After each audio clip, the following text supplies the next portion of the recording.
It's spring, and even though the weather is not showing it, I mean, in the mountains there is always snow, but in this area it's not going to be snow for much longer.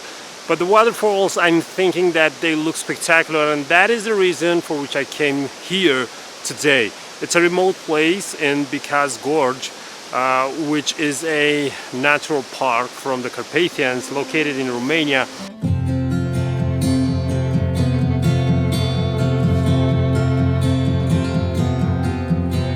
Dance with me and then you'll see, in the desert where we can be free, you know that love is what you see.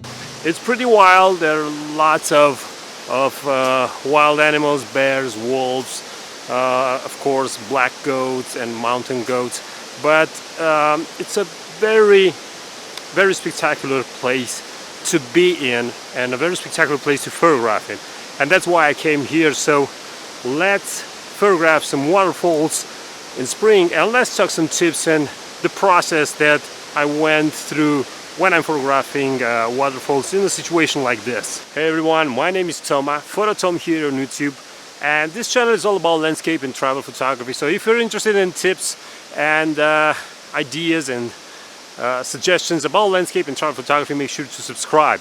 Also, this video is not sponsored by Skillshare, but I have a lot of courses related to landscape photography and editing on Skillshare. So if you want to just, well, I think this pine tree punished me for advertising, but if you want to check my courses, you have the possibility to do it 14 days for free.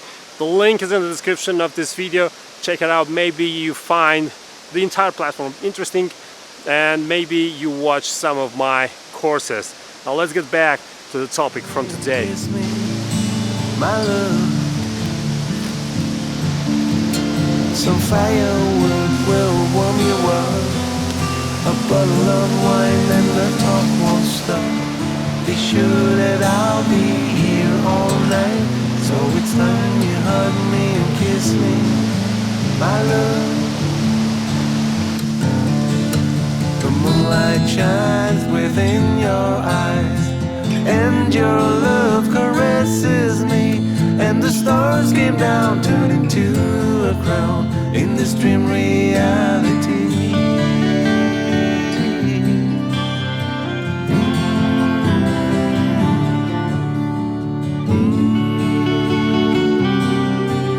The lens that I'm using today is the 17 to 40 millimeter. I also have the polarizer on it. The ISO was set to minimum, and that is 50 for my Canon EOS R. And the aperture was close to its maximum, and that is f22.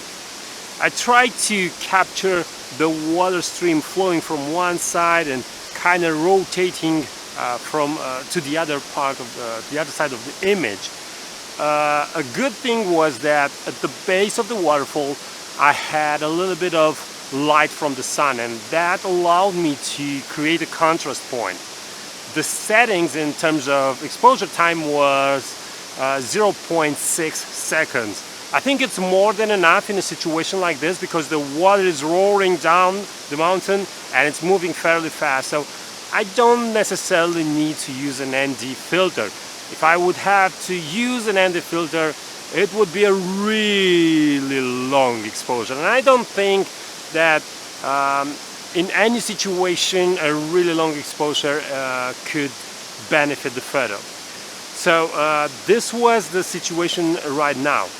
The problem that I'm gonna have in editing is making sure I don't get overexposed areas. When you're photographing waterfalls, especially during winter, the snow tends to get very quickly overexposed. That's creating some problems. So I'll need to watch for that. Also, the really dark areas are going to be really dark. Again, because of the snow, we have a really big dynamic range, a really huge dynamic range in this photo that I have to capture. I can't afford to have highlights blown out or shadows all the way to black. So This was the first photo, and now it's time to move up the stream to a second location and to see another waterfall and evaluate the situation probably in a different way, because we are in nature and every place looks different. Dance with me and then you'll see it's not about reality, just a glimpse into a fantasy. On the other side you'll meet me, my love. The moonlight shines within your eyes, and your love caresses me, and the stars came down turning to a crown in this dream reality.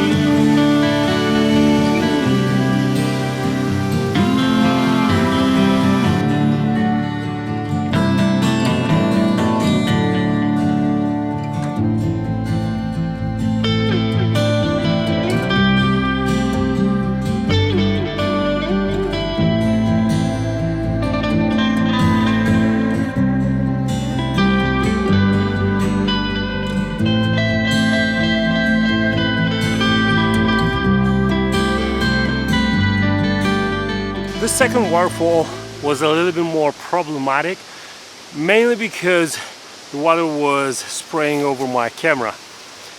It was much more spectacular though. It had some really beautiful ice formations really close to the edge of the water. It was really roaring down the valley, and because of that it looked spectacular.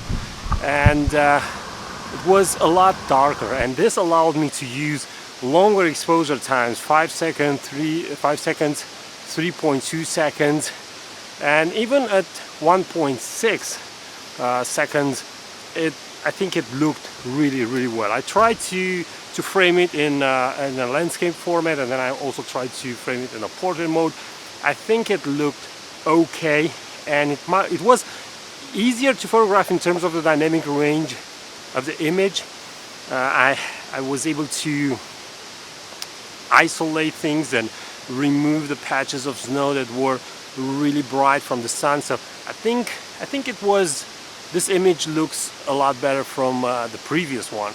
That was it for today. Don't forget about my Skillshare classes. The link is in the description of this video. 14 days for free you get. And until next time, keep on photographing, because it's the only way to get better. Bye bye.